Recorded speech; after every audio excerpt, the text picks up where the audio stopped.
You're listening to the AFTERBUZZ TV network, now the largest new media platform on the web, and your #1 source for after-show entertainment. Very good, Keith. Johnson. From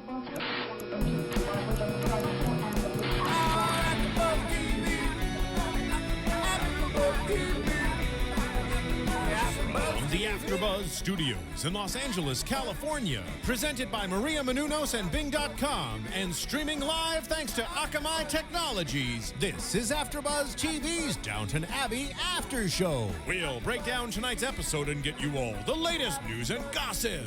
And now, another post-game wrap-up show for your favorite TV show. It's AFTERBUZZ TV's Downton Abbey After Show.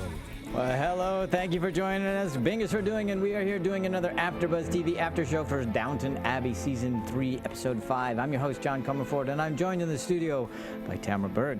Hello, everybody. And Alina Akram. Hi, everyone. And engineering for us in the booth today is Marissa Serafini. Please say hello, Marissa. Hello, everyone. Thank you so much. Okay, we're still reeling. I think this episode had a lot to do with the grieving process, not only for the cast members, but for the audience.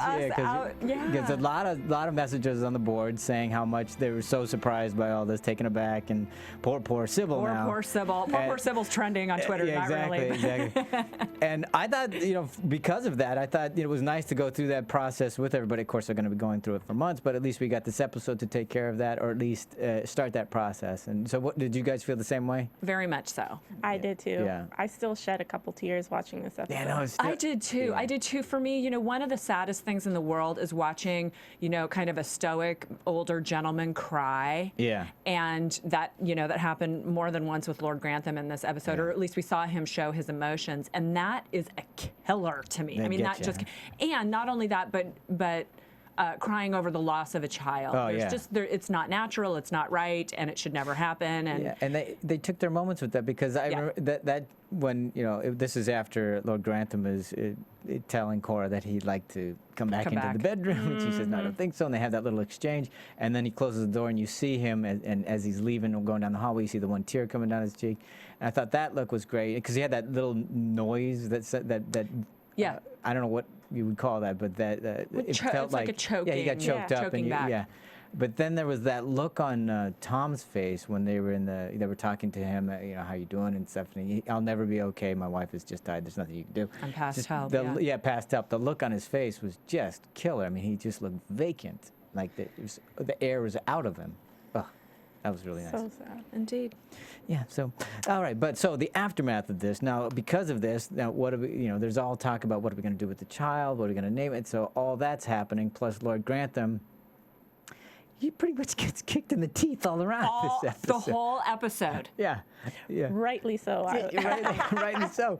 But interestingly enough, I mean, this is, again, a huge indication how he's not the master anymore. I mean, before, he would be running the show, and then now everything he wants to achieve or wants to create or have done, no one's giving him any kind of backing. Right, because Cora is being cold to him. Matthew, it appears, is taking over. Yeah. And he doesn't even have control over what's going to happen with his first grandchild. Yeah. So he really is feeling emasculated and Downton trodden.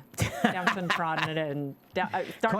Downton trodden. Okay. That's it. Yeah, there you go. Trademarked.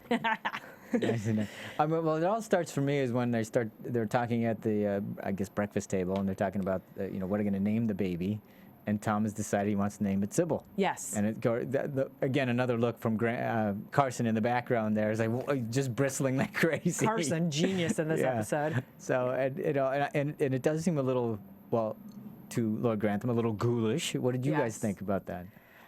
I don't know about him naming the child Sybil. I get his point, sure. To have that memory, live with the daughter. But that was going to happen anyways. Well, I like it. I think it is something that honors poor Sybil.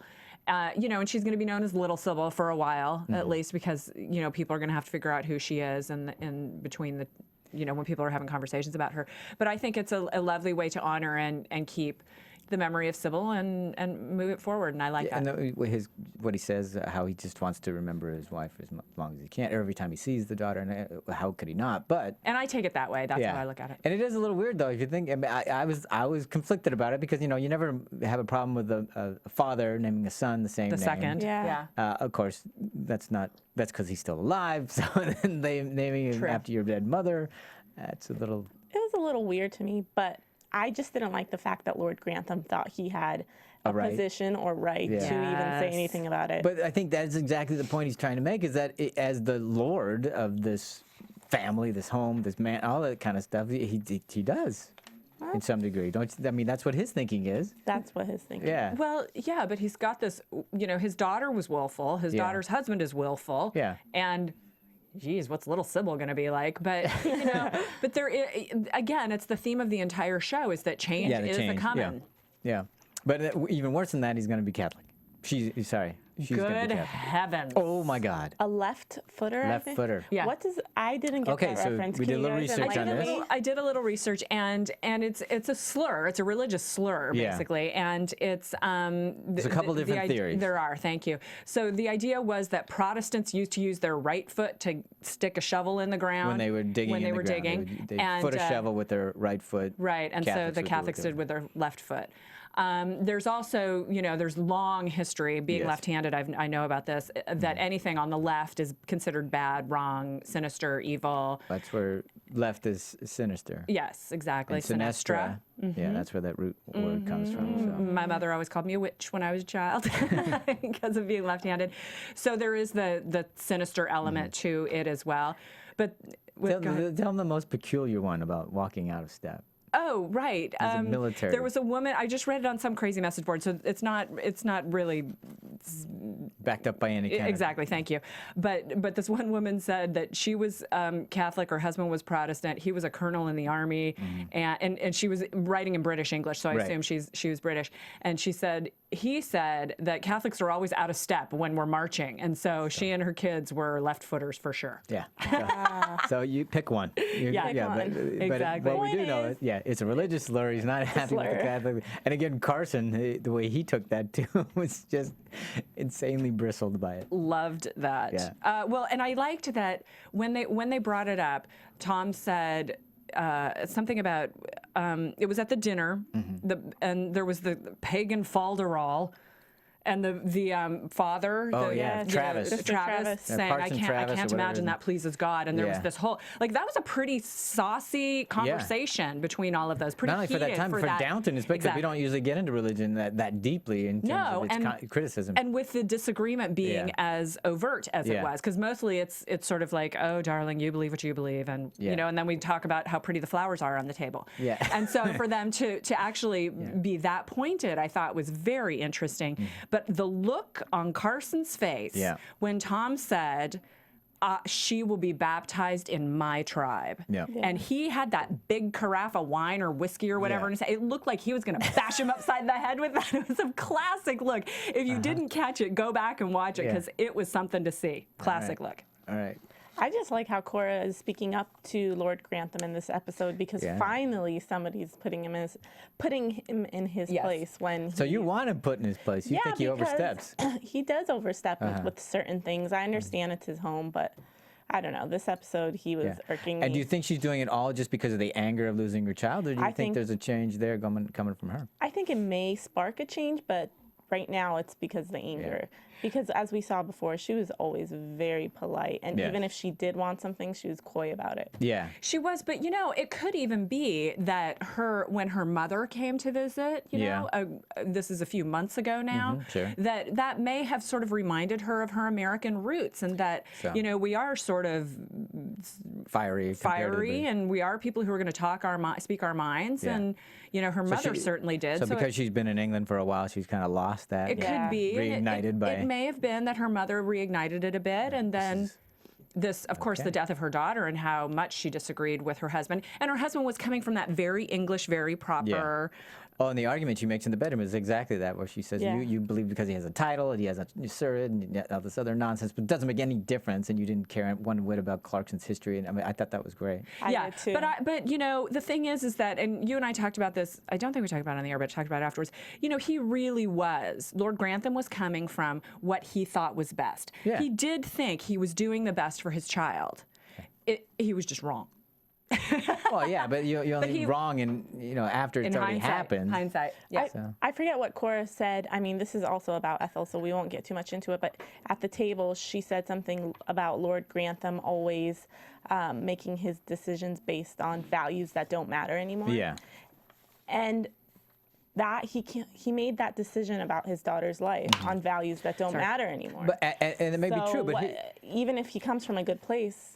Yeah, but still an idiot. But how do you? Wow. Okay. All right. Well, I don't know. I can't go so far as to call him an idiot. The framework from which he's working from, it has been handed down to him. He's been his whole life has been. This is the way it's done.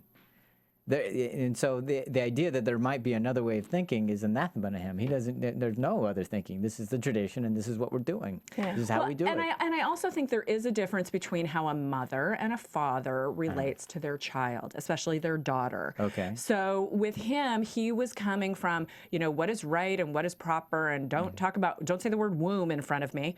Whereas Cora was coming from she's my baby. We need to look at her as Sybil as herself. What is going on with her? I've known her whole life. Clarkson has known her whole life. We need to see what's happening there, not what's the protocol necessarily. Okay. That's so I think it's also a gender difference. All right. So that's my thought. But it causes a huge rift, as we know, and the Dowager's aware of it, and it cannot be. This cannot be. We cannot have this rift because people like us are never unhappily married. Yes. Right. Wasn't that a great line and a great concept to think about? Yeah. But and if we are, it's only because, or what we say about that is we just can't spend as much time as we'd like to together. Right. So I thought that was a great way of twisting and spinning that. So she, of course, sets out to, well, we can't have this. We got to figure out what to repair this rift, and who else, or who better, I guess, than Dr. Clarkson, which I thought was a very interesting conversation there, too. It really was. The way, the craftsmanship with the way she worded things. She maneuvered nicely. She really did. And I thought that was a beautiful scene and a really powerful scene. Yeah. Clarkson trying to be reverent to her and her position, and the fact that he is, he should be reverent to all of, the people at Downton. But really not willing to give up his principles. No. And you can't justify an outright lie. That's right. And then her response, which is that we have nothing in common. So she's clearly has no problem with the lie. Right. She understands the value of a good lie when it's placed correctly and said just right. Yes. I mean that can. But she's just fantastic. You know. I mean, she's got humor when she needs it. She's terribly heartbroken when it's proper, and now she knows when to use a lie. Oh, and I'm sorry, just to go because you just said that the way she was with her son when he was talking to him about how much he's been going through. And that's the first time she ever calls him my dearest boy. My dearest boy. And you just, it's right, that's right, that's his mother. Because you never really see, I don't see them as mother and child so much because it doesn't, it's not a relationship I recognize as mother-child. Right. Yeah. So, but in that moment, I went, oh, wow, there's that motherly feeling for him, which we'd never seen, at least in my estimation, we'd never seen that. No, we haven't. It's endearing. Yeah, I think he called him Mama, too. Yeah. Yes. Or he called her Mama, and it was sweet. Well, and then the line that she said, I do not speak much of the heart, since it is seldom helpful to do so, but I know well enough the pain when it is broken. Yeah. So just acknowledging she has had a broken heart herself, obviously, because her husband died far too young, and she's she's lived a lot of heartbreak, but she's seasoned and gotten through it, and and has a perfect plan for how to Yes. how to help heal this heart. And wasn't it deftly handled by the doctor when they finally got the Lord Grantham and Cora Holy together? smokes, yes. I mean, then when in the middle of it, when he's explaining everything and he goes off and he starts talking about the possibility and basically goes off script. Yeah, and you exactly. See, and you see the Dowager in the background starting to roll her eyes. Bring it back, All right, bring it back. Exactly. It was reminding me of a politician and the handler on the side going, no, you're off message, you're off message. Yeah, but he was really the one part of his conversation that struck me that we hadn't really talked about before was he talked about the terror and discomfort of her going through an emergency C-section, and he says the terror and discomfort would have been all too certain. Right, and that would have been absolute. Right. We don't know if we would have saved her. The chance was infinitesimal, as he said. So we may not have ever. What was a surety was this. She Was would have been terror and discomfort, and so that does have to be something of, on the opposite side of it, a comfort to the parents who did not choose to put her through that. Exactly. So, and you could see Cora's relief on that. Yeah. To some regard. I mean, obviously when they were holding each other, and that was another moment. By the way. Here goes Tammy. Tamara's good. But when they finally embraced. Just the second before, when she broke. Yeah, she broke. When Cora broke, she just looked like she was going to melt crumble into the ground. Yeah. And so we finally had that embrace, which is a long time coming. And again, they were stingy about having that happen, which was nice because as an audience, you're waiting and you're waiting, please, and then it finally happens. But again, another moment. And it makes it that much more.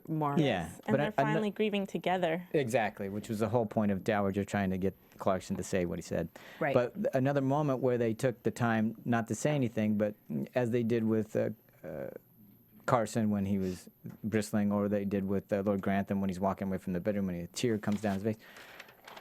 The Dowager just turns away from their embrace to give them privacy to some note, but also she holds herself on the mantle, so as if she needs her own support. Yes. I thought that was a nice moment. So and then they pulled away and backed away from that. It was great, wonderful visual. I want to talk a little bit about the concept of where Cora was coming from with blaming and punishing. Sure. Open it Lord up. Grantham. So, she's sitting here, and it's been, let's say, a week since poor Sybil died, and she's still clearly very angry, very upset, very just grief-stricken. Sure. And so in that, and she's still blaming and she's still punishing actively her husband. And I think that in my mind, I'm sitting there watching that and going, I understand she's still so angry, but how is that helping her in contrast to because they love each other, we've established that. If they love each other, wouldn't it be easier for them to get through it if they were supporting each other through it instead of blaming and punishing? So I want to just talk about that. What do you guys think? Well, go ahead, Alina. She's not in the right state of mind. So obviously it makes a lot more sense to grieve with your husband. Yeah. Sybil's passed away. Now you can't do anything. Right. There's no point in punishing him, but I just think that pain and that fog is covering any logical reasoning that she has going on. So she just holds on to it. And it's well documented that losing a child often splits up a marriage instead of bringing it together, because there's so much pain involved in seeing this person who you shared a child with that you can't deal with it. And I think at the moment she's not even aware of what would help her grieve. She's just angry and reacting. Sort of. And the only person I know I just have all this horrible anger and spitefulness and hatred in my. And you're just in the crosshairs because you're the guy. Right. Yeah. So she's just trying to relieve herself of that pain any way she can, and it's just directed at him. And he happens to be the target because he's there and was actively involved in exactly. And it's easy because, well, I have all this evidence that says that you are the one that did it. Right. Because there is no answer. There's no logical reason why it happened, and you want to point to someone or something that caused it, and he's the easiest one. Yeah. Absolutely. And he didn't, but. It's, what do I do with all these feelings that I can't assimilate? I also think that the the idea of blaming and punishing someone else is maybe something that was done more at that time. Because people didn't talk as much, especially the English. They certainly didn't talk about their feelings, for goodness sake. Yeah. And so people had to cope however they coped, and so that it's maybe and I may be oversimplifying, but in my mind, it was kind of, things were done that way a little bit more back then than say they are now. And people still do it. I mean, grief. That's true. No, that's true. That's true. They still do it. Yeah. It's always easy to become defensive. It's easier to do that, to point fingers and blame, than actually deal with what's going on. Yeah. It's much easier to do that than actually grieve. It's just not easier in the long run. No. No. But that is the route that a lot of people take. Of course, because it does make sense in the moment and as you're going through it. Well, I just wanted to touch real briefly on Tom a little bit more, because obviously, you know, we Cora's pain, we can see it's evident all over the place, and you know, Tom's is as well. But we haven't really talked on the fact that he's lost his wife. He's now going to be raising this child, and he even says that he's going to have to find some cousin or something to help him out, or nurse or something like this. Right. So there's that whole storyline of what is he going to do, and of course he doesn't want to stay.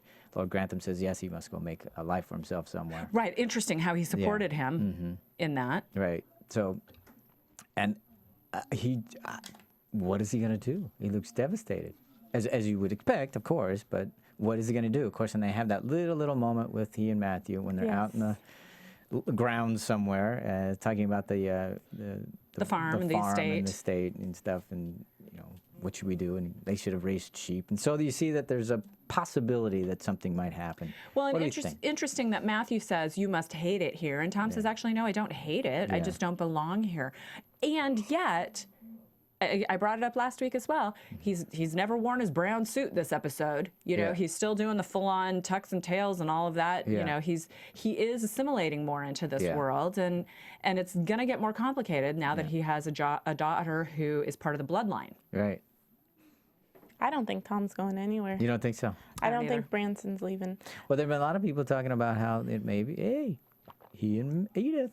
Oh, right. What do we think? I thought of that too, but it just wouldn't be right. Well, I actually got a tweet from a follower yesterday or the day before that said, you know, what do you think about Tom and Edith getting together? And I said, you know, I think 100 years ago it would have been a slam dunk, because that happened in my family. My grandfather, my grandparents, not my grandparents, my grandfather and his wife died in childbirth. He went back to the old country, brought her sister back to help care for the child who was born at the time that who would have been my grandmother died. And then he ended up marrying the sister. Wow. Who was my grandmother.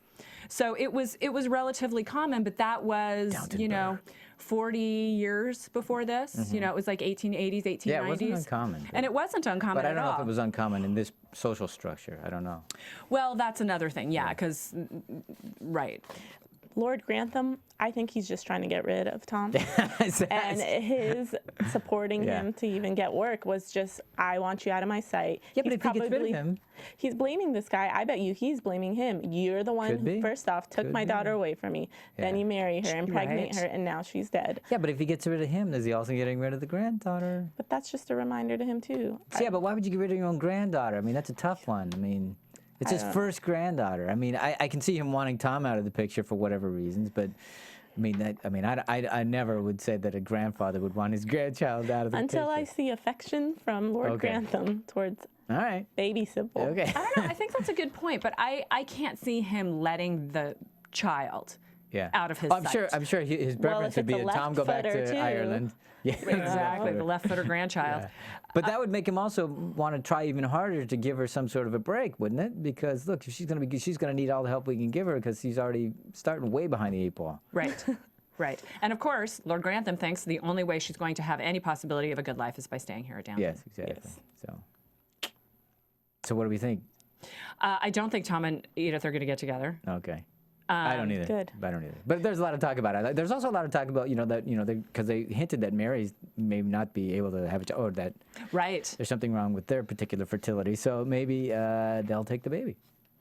Yeah, I can't see Tom letting that happen. That would be a major blood feud, I think. Well, I mean, but he really likes Matthew. I mean, they get along pretty well. That's so true. I mean, there's that. And if he was going to hire a nurse or get a cousin or something to help him, I mean, maybe this would be the best possible outcome. But they would raise the child as their own, and it's not the same as having a nurse. No, to absolutely. raise your kid, you know. Absolutely. But he might, like Edith. Ethel. He might realize maybe there is better for them, better for the child to be there. Maybe. I mean, that's stranger things have happened on down. So anyway. So okay, so we got some questions we're going to ask. Yes. All right, so you got a tweet from those. Do you know who that you want to announce who that was? Or do you remember? Sure. So, oh gosh. all right. While you're looking for it, I'll just tell everybody.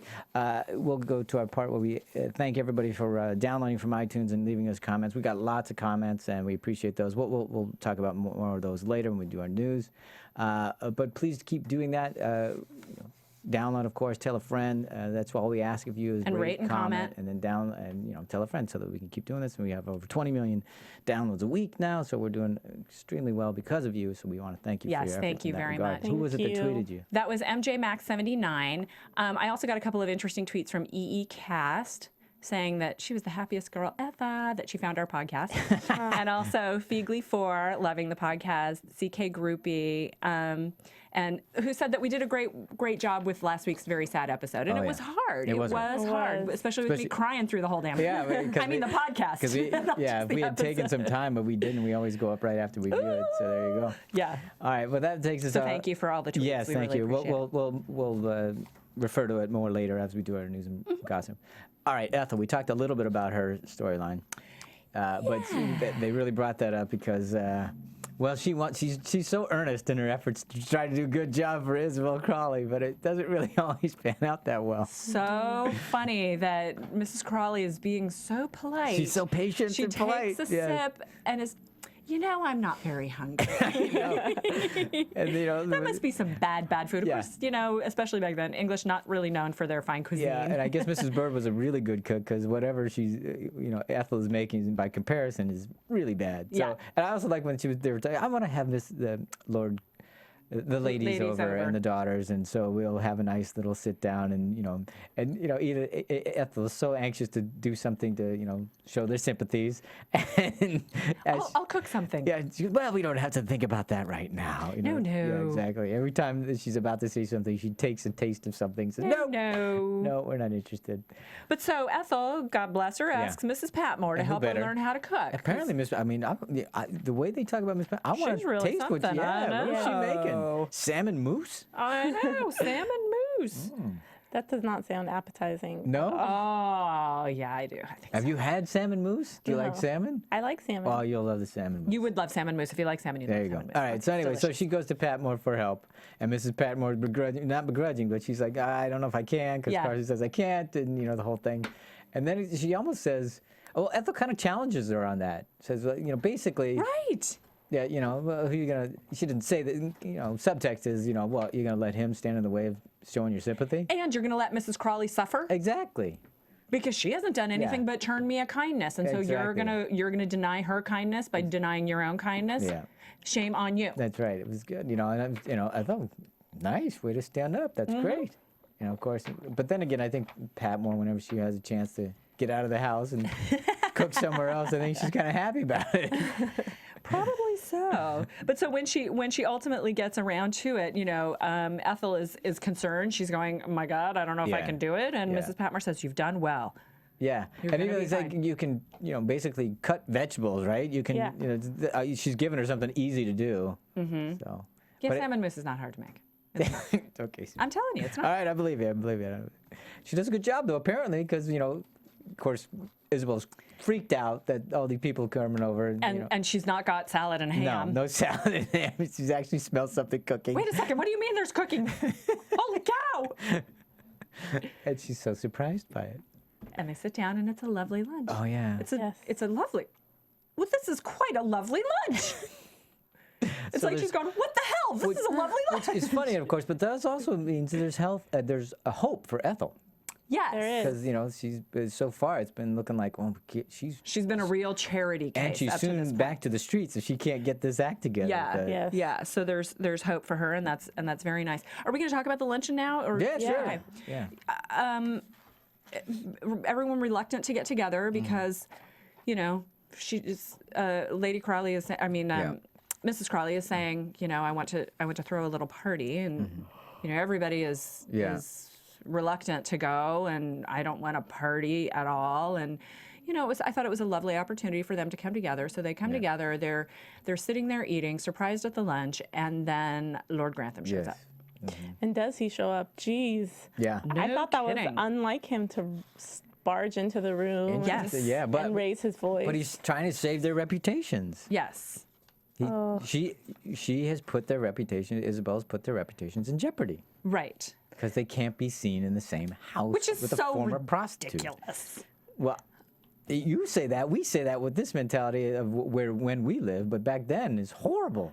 I mean, it's not like they're sitting there having lunch with the girl. She's serving them. But that is the point. Back then, just being in the same room, Position. same house, Position meant everything back then. would mean that your reputation was tainted. Yeah. I just love that he demanded who's, at the end, he's like, all right, is anybody We're leaving with leaving. me? Yeah. And nobody got up. Well, yeah, and even Dowager says, well, it's a shame to waste. It's a pity to miss such a good pudding. That's one of my mottos, What you know. what a It great is a out pity for to the scene, miss too. such a good pudding. I just can't believe Dowager is willing to change, or at least a little, by staying there, and Lord Grantham is still stuck in his ways. Well, but do you think that was that, or do you think she thought it was even more improper to leave? Because, I mean, that was, somewhat of a conflict. It's like, well, do I get up here and leave my granddaughters and my daughter-in-law here, or I think by staying, do I help that reputation stay intact? Right. I think she's changing a little. I don't see her not going back into that home because she knows Ethel's a prostitute or a former prostitute. I agree with that. And I think it's some elements of both. It would be terribly rude to get up and leave after all this wonderful hospitality. And we've been through so much at this point. Can't we just enjoy a lunch and not worry about who's thinking what about whom? Yeah, not only that, but I guess in context, if you look, we just lost a grandchild. Do I really care that this woman used to be a prostitute? Do I really care? Yeah. Yeah. So. But just, the idea that, again, class and judgment and all of that's coming in, and that it may not have been the intention of everyone, but ultimately, kindness and civility win out in this situation. But this also encapsulated the whole thing for Lord Grantham to me, because first of all, he doesn't get his way with the Catholic thing. He doesn't get away with the Sybil thing. Now all the women in his life are going against him. That's right. Yes. And and it's furthered when Mary says, "Look, you're going to lose in the whole Catholic thing because." Oh, so now you're against me too? Yeah, and she said, "I'm never against you," which is great, but the world isn't going your way. Yeah, that's what she tells and it used to be, and this whole class, because they owned everything, so of course the world was going their way because they had nothing to challenge them. That's right. Well, there's also the Matthew situation, and when he does storm in, I think. Mary was referring to Edith writing for the paper, and she says, Matthew and I. Yeah. And then when he storms in, I think, what else does Matthew say? Because he's all pissed off about the bad management term. Exactly. So it sucks poor Matthew gets insulted. But it's the truth. I mean, it was a fool and his money are soon parted, and I've lost my money, so I must be the fool. Right. Yeah. And truth be told, let's just pull back the curtain and say, yes, that is the case. And it's all because what you were talking about earlier, Alina, which is the old ways that he was taught not working here. They don't work in this particular way anymore. So, what'd I say? Elena. Did I say Elena? I beg your pardon. I think you were just speaking very quickly. Yeah, so. I know you know her name. Yeah. Thanks for whispering on air. No one heard that. No. All right. So what was there anything after the successful luncheon with that particular? Yeah, in that conversation with Mary and Lord Grantham, he was saying, do you think I don't miss her? Oh, and his whole confession, and she said, you have to tell Mother that. Oh, right, yeah. Right? Mary wants Lord Grantham to let Cora know how much he misses his daughter. Yes. Because obviously, and Alina. Another thing, maybe Cora is not aware of the affection that he has for Sybil. I mean, obviously she does, but maybe right now she just needs to hear it more, so that there's a commonality between the two. Or that he's in pain as well. Yeah, so they can be fighting. They have something together. Something in common. Yeah. So sad stuff. Very. Oh, but on the happy side, let's move on to Anna and Bates. Yes. Finally. Because we've been talking about this week. I'm sure everybody, all audiences are going, when is Bates going to get out of the prison? I'm tired of him. And so we finally get the news that Murray has convinced Mrs. Bartlett to tell the truth. Yes, or because of Bates's backstage. Persuasion exactly with Craig. So that was very, very helpful, wasn't it? It was indeed. I like that Anna says, "Don't do something stupid. Please don't do anything stupid." Yeah, for goodness sake, I do not want you getting in here for any longer than you have to be. And surprisingly, that could have been very stupid, but he did it well. So it worked. It does work. So now I'm just glad he's out of jail. Yeah. I was over it. Not out of jail. Not this yet. was, we got to wait another week. Yeah. It'll happen by next week. So, But lovely the way that Anna told Mary first. Oh, yeah. The way she ran across the grounds. She looked so She looked cute like a as there. little girl. Sprite running across it. Yeah, exactly. So cute. So excited. And, Mary, it's been two or three times this episode, Mary saying we just need something good to happen. We just need some happiness in this place because, everybody's so devastated by everything. So clearly this is the thing. And even Lord Grantham, who has to hurry off after he hears the news. You could actually see him finally, his spirits being lifted by this, but to some degree. So I think the only person that's probably not happy about it is Thomas. Yes. Because if Bates comes back, I think Thomas is out of his demoted. Position. Yeah. So, but we didn't get to see his reaction. But we did get to see some of Thomas's reaction to other things. So they kept the whole Thomas O'Brien James thing alive with just a few touches here and there, which James is clearly not happy about. They are setting this up for something big. This is not going to be pretty. It's not going to be a little push off. It's going to be explosive when whatever it is that happens. Absolutely. And Mrs. O'Brien telling him not to tell anyone, that kind of threw me off guard. I'd imagine she'd want Jimmy or James to go. I think she's just trying to make it to build it. Build. I think she's trying. Yeah, exactly. She wants that thing ready to explode, but now let's just keep it contained until the right time. She really is diabolical with her. Poor James. He doesn't know what he's gotten himself. So we'll talk about her at news as well. We're also talking about Bates at news during the news thing. We have two things for them. And what else? Oh, we had the foursome. With Alfred, James, Ivy, and Daisy. All trying for each other's affections. What is it Patmore says? The problem with you is... The problem with you lot is you all love the wrong people or something like that. Yeah, wrong person. Yeah. Wake up. Yeah.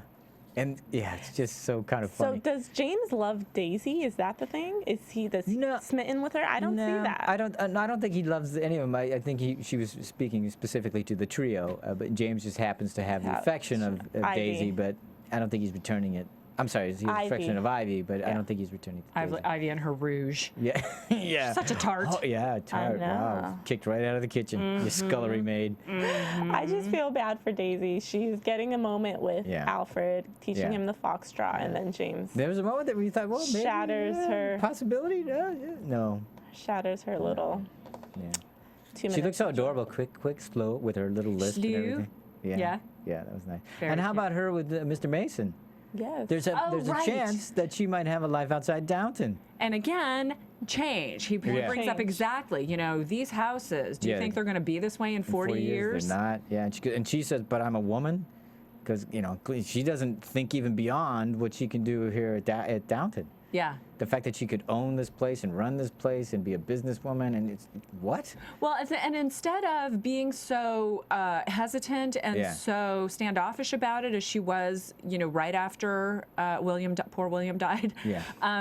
She's definitely she appears open to the possibility now, and actually even kind of excited, just a little bit. There's a glimmer of something there. Don't you agree? Yeah. Yes. Definitely. I'm going. It's hard to see Daisy as an owner of anything, but she's got some. But it's fire funny because she's been asserting herself with Ivy coming in, and and when Thomas was telling her that she should strike, so to speak, with Mrs. Patmore. Yes. So she's. Yeah. So she has been asserting herself. So she does have some possibilities for her. Wow. And we see Mrs. Patmore get sad about it when she tells her the news.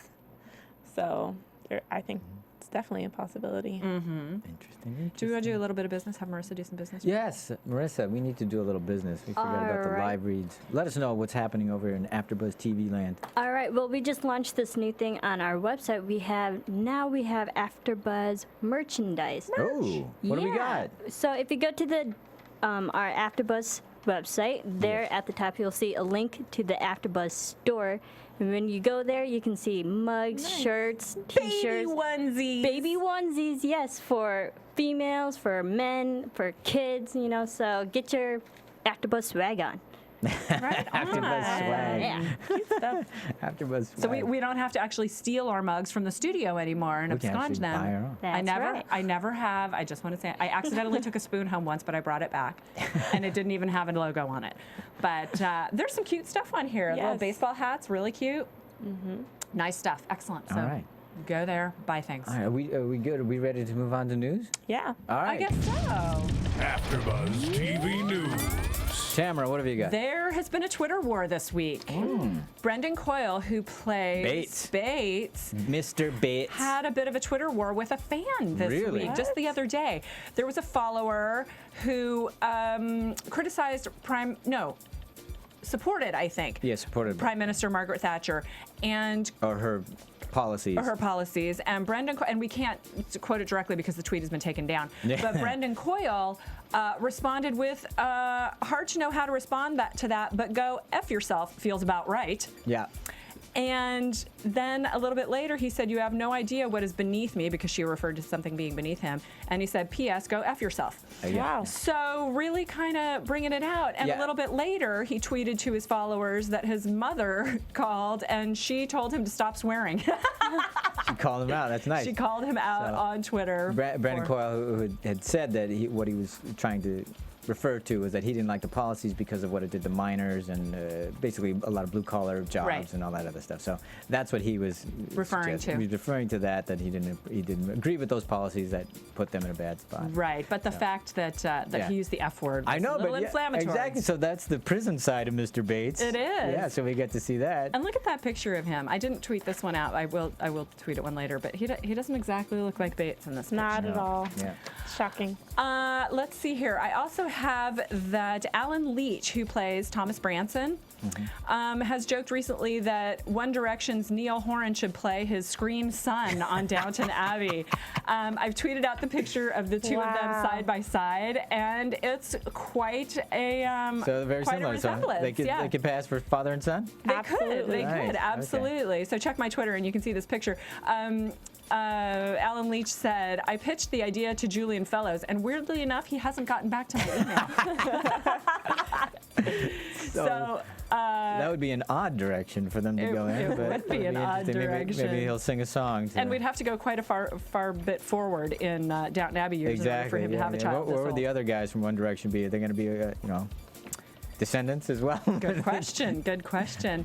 And then we also have, I tweeted out a picture of Siobhan Finneran, who plays Mrs. O'Brien. Mrs. O'Brien, because I was just looking at her through these episodes, and she's such a sourpuss, and that hairdo is just something else.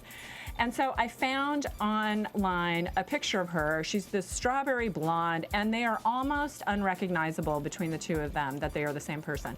So again, if you want to see the picture, you can look at my tweets or Google it yourself. And speaking of that, she had said that she really loves playing Mrs. O'Brien. She loves being, as she calls it, I have great fun being sniffy to everyone. Sniffy, I love that word. Sniffy to everyone. So she says O'Brien's a clever lady and a bad enemy to make. Some people think she's just born bad, but she believes that at some point she had some damage done to her. She had this whole backstory about what she has no idea if that matches what Julian Fellows has created, but she thinks, in fact, she was surprised that Mrs. O'Brien had a nephew, that there was a family. She had Right. no idea, which I thought was interesting.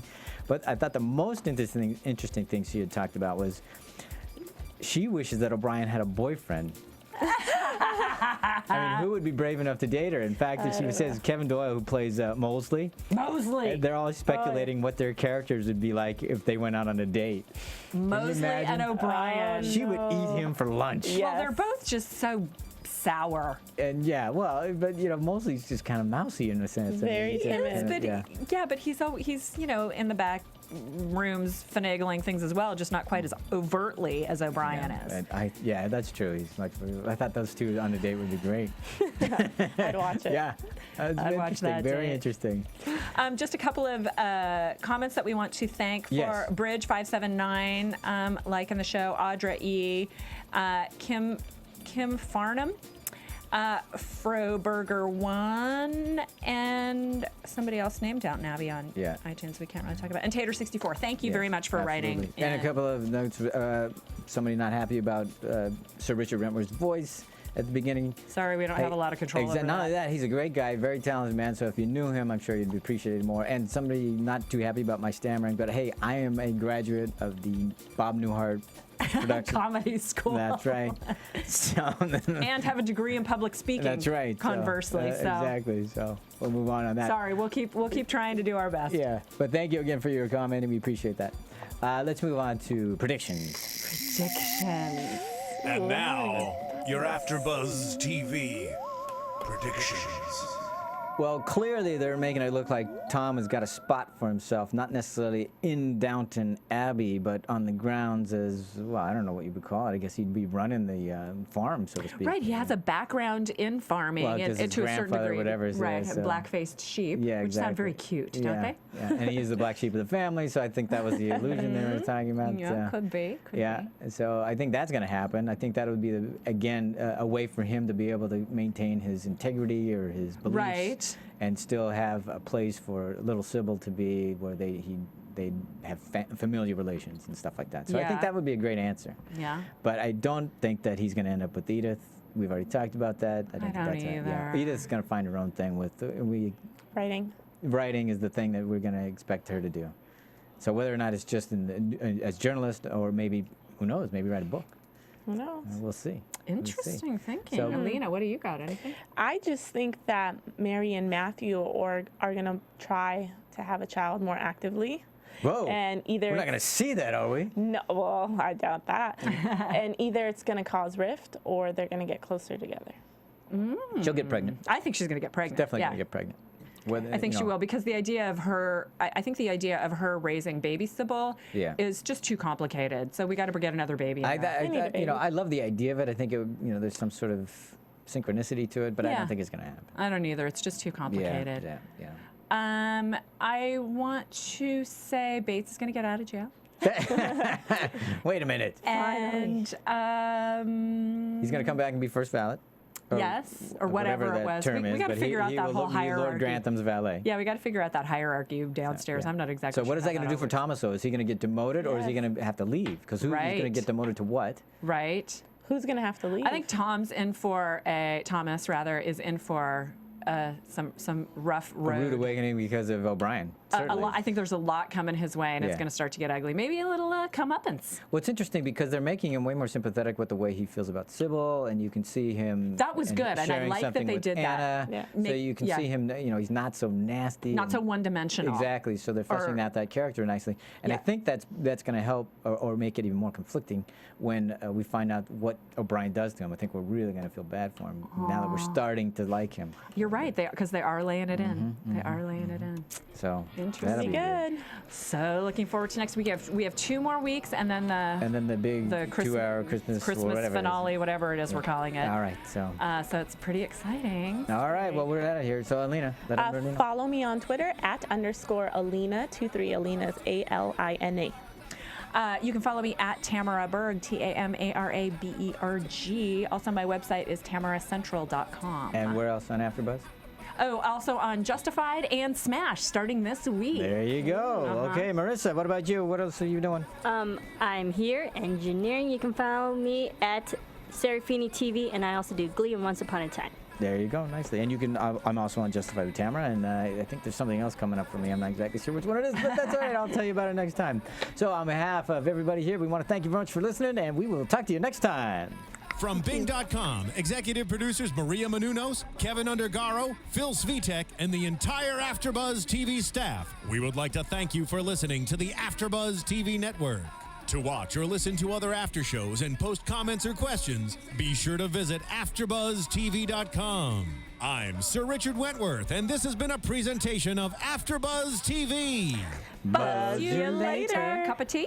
The views expressed herein are those of the hosts only and do not necessarily reflect the views of AfterBuzz TV or its owners or principals.